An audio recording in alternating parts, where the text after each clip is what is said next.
ir labas ziņas. Es esmu atsācis podcastu, un daudz no jums, vairāki, kas ir redzējuši podcastu, izteica, ka kādam vajadzētu mani nointervēt, man pašam sevi, un tad, šito var uzskatīt par tādu sākumu tam. Man radās ideja, kas varētu pastāstīt par savu iepriekšējo darbu pieredzi, jo fotografēšana kā tāda un kā darbiņš, tās man ir tikai kāds pēdējos 5 gadus. Apmēram. Jā, ir šis tas darīts arī pirms tam jau. Jā, es jūs varētu izvest cauri savai iepriekšējai darba pieredzei, sākot no vidusskolas beigšanas līdz šim brīdim. Tā kā jā, es domāju, ka mēs varētu arī braukt, ne? Es paņēmu kafiju, lēnā garā aizbrauksim uz pirmo vietu. Pirmā pieredze vispār pēc vidusskolas bija Anglijā. Mēs ar šobrīd sievu Sintiju aizbraucām uz Angliju, uz tādu Anglijas salu Gensija. Tā vispār bija ļoti interesanta pieredze, jo sākot ar to, ka pirmo reizi lidot ar lidmašīnu, aizlidot uz Londonu vienam pašam un saprast, ka Soma ir aizlidojusi uz Romu. Jā, un tūlīt jāpārsēžās uz nākamo lidojumu. Tas bija interesanti, tas, ka tur uz vietas, es vismaz aizbraucu tur uz vietas, un tad tikai sāku meklēt darbiņu, kas nozīmē, ka es staigāju apkārt ar savu CV, devu iespējamiem darba devējiem un mēģināju sarunāties ar viņiem, dabūt kaut darbiņu. Pirmais darbiņš, ko dabūju, bija par viesmīli, bet tur es nedēļu nostrādāju. Bet pirmā vieta bija tāds, nosaukums bija The Hut, kas bija, principā, interneta veikals, kas tirgoja diskus, DVD, uz spēļu konsolēm un tam līdzīgi. Jā, tur bija viņi jālasa, jāsaliek pasūtījumi un jāsūt projām. Bet, tur mēs pusgadu padzīvojām, nostrādājām, ļoti sailgojāmies pēc mājām, atbraucām uz Ziemassvētkiem ar plānu, ka brauksim atpakaļ, bet, nekur neaizbraucām. Un, jā, tad jau pēc tam, vasarā sanāk iestājos Ventspils augstskolā, nostudēju 4 gadus, dabūju bakalauru, tad vēl 2 gadus maģistru arī nomācījos tur uzņēmējdarbības vadībā. Bet, jā, šobrīd par studijām man varbūt būtu pilnīgi cits viedoklis, vai tas vajadzīgs vai nē, bet tas varbūt citai reizē. Tad jau studiju laikā, 2. kursā sāku strādāt, dabūju darbiņu Kurzemes radio, tur. Un, jā, par reklāmas laika pārdevēju, tā varētu teikt. Tā pirmā darba vieta tur augšā, Kurzemes radio, par reklāmas laika pārdevēju. Tad pirmais, kas Kurzemes radio bija jādara, bija jāpārdod reklāmas laiks, kas nozīmē augstie zvani, augstie e-pasti, tad diezgan laušanās ar sevi. Bet paveicās ar to, ka bija iespēja arī vadīt reklāmas un mārketinga daļas nodaļu uz gadu apmēram. Un tas jau bija diezgan interesanti un arī diezgan izaicinoši priekš tā, ka man bija kaut 23, 24 gadi tikai. Un tad, jā, daudz, kas bija jāiemācās jauns, liela atbildība salīdzinoši, bet, man liekas, ka es tiku tīri galā. Bija arī kaut kādas lietas, ar kurām es, lepojos ar sevi, ka izdevās izdarīt. Piemēram, tur apbraukāt reklāmas aģentūras uz savu iniciatīvu, iepazīties reāli ar tiem cilvēkiem, ar kuriem sanāk ikdienā. Sazināties. Un tā pieeja, aizbraukt, iepazīties, noved arī pie dažiem, reklāmas līgumiem, piemēram. Jā. Bet tā kā beidzās tā iespēja vadīt to nodaļu, tad man piedāvāja vienu citu pozīciju tur, kas man, nelikās vairs tik interesanta un likās, ka es iešu kaut ko citu pamēģināt un kaut ko tādu nopietnāku padarīt.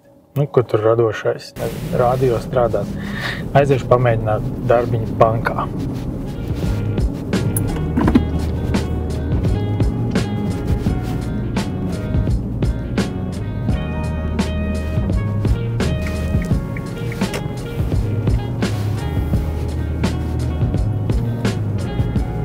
Tātad, nākamā darba vieta pēc Kurzemes radio bija kaut kas nopietnāks, darbs bankā. šajā gadījumā SEB bankā. Un tā vakants, kurā es strādāju, bija dzīvības apdrošināšanas speciālists. Kas nozīmē to, ka pamatā darbs ir tikai augstie zvani, augstās tikšanās,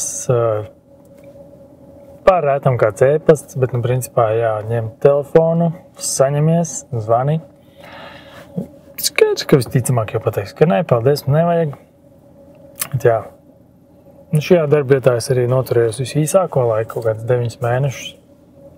Sapratu, ka man pietiek. Iesniedz tā kā atlūgumu, un tā doma bija, ka darīšu kaut ko savu, vai savu uzņēmēju darbību jātaisa. Visu kaut ko tur domāju, mēģināju, bet nekas tāds tā kā nepieķērās.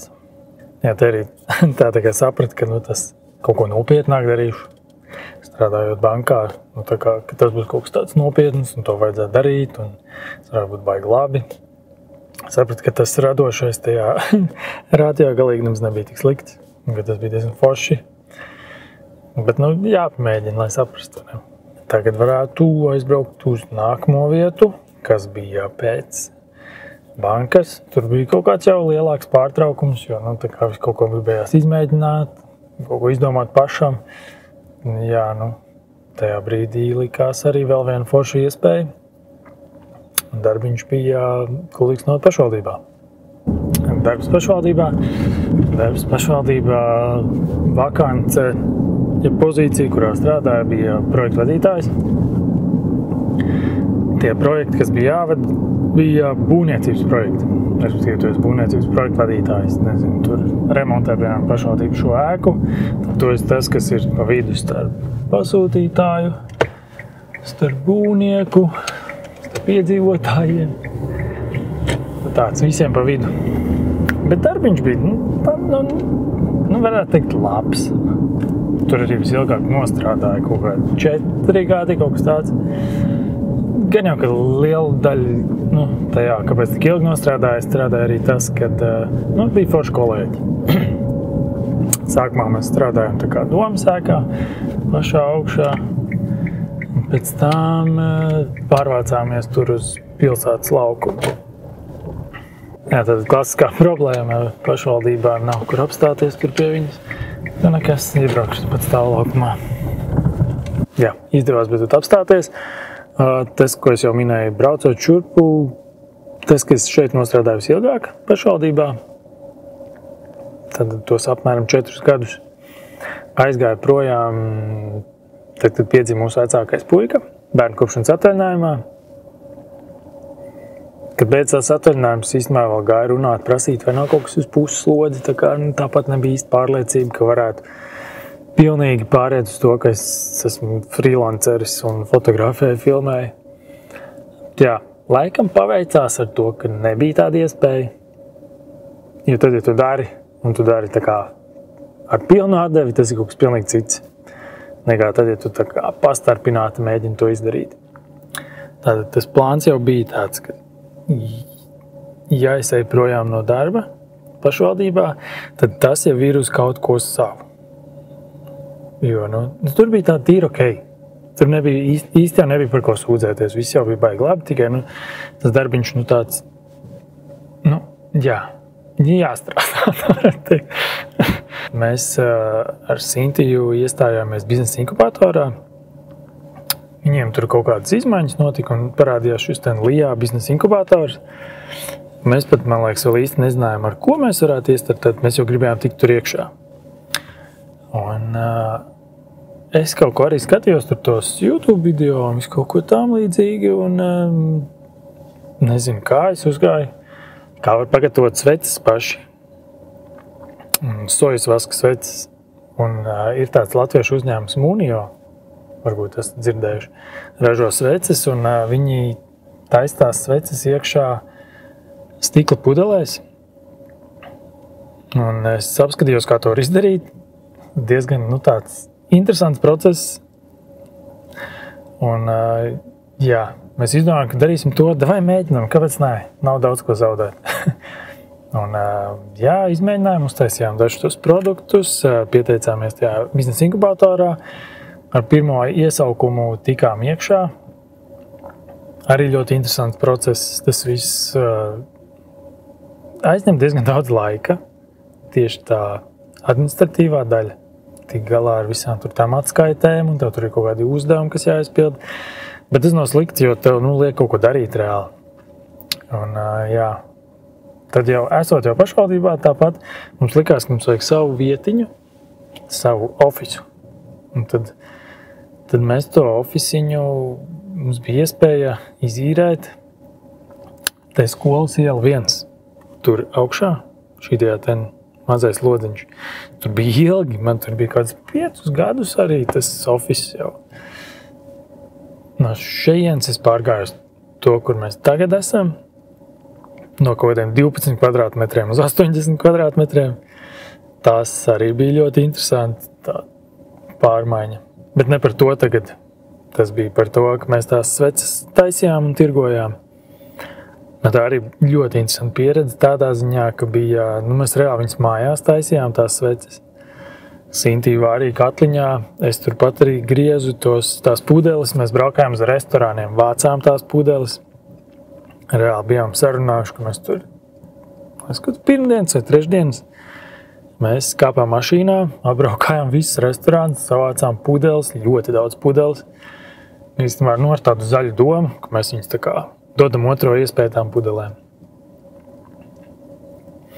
Jā, tad mēs taisījām tās sveces.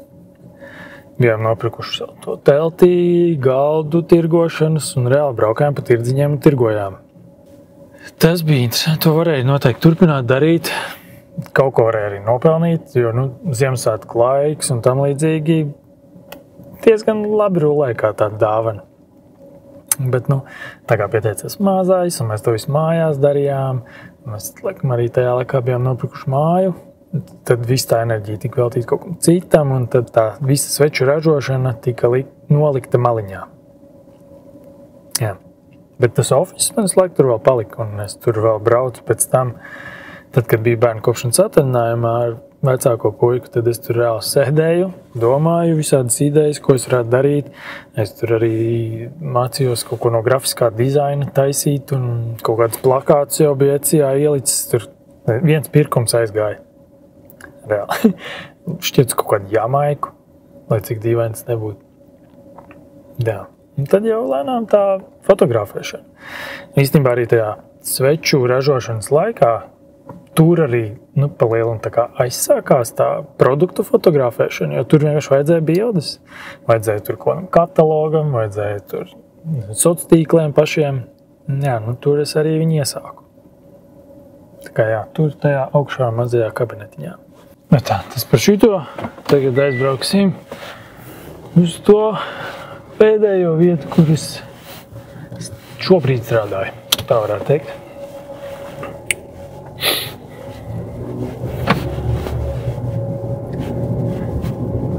Rādīju, tur bija, tā bija ļoti maza telpa, mums jau tur pilnībā pietika tām vajadzībām, kā mēs viņus ņēmām, bet tur bija kaut kādi 12 kvadrātmetri, kaut kas tāds.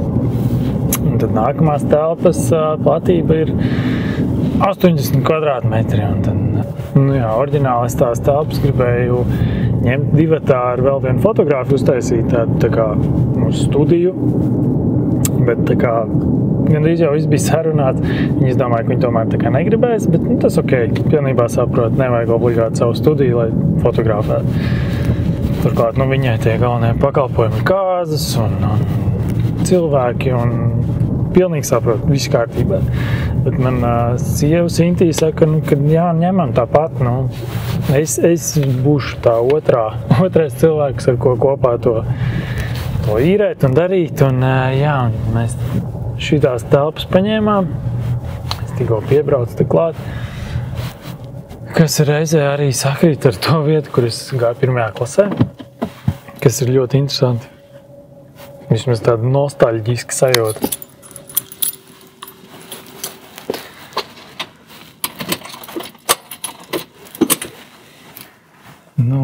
Tad te ir tā mana telpa, kas bija tā nākamā aiz iepriekšējās tās mazās telpas. Te bišķiņ vairāk vietas, bet iemesls, kāpēc varbūt es arī tiešām izdomāju šo ten video taisīt par darbu pieredzi, ir tas, ka es vispār gribēju video uztaisīt šito vietu jau atnākot šeit, domāju, forši būs kaut kas, ko parādīt, pastāstīt.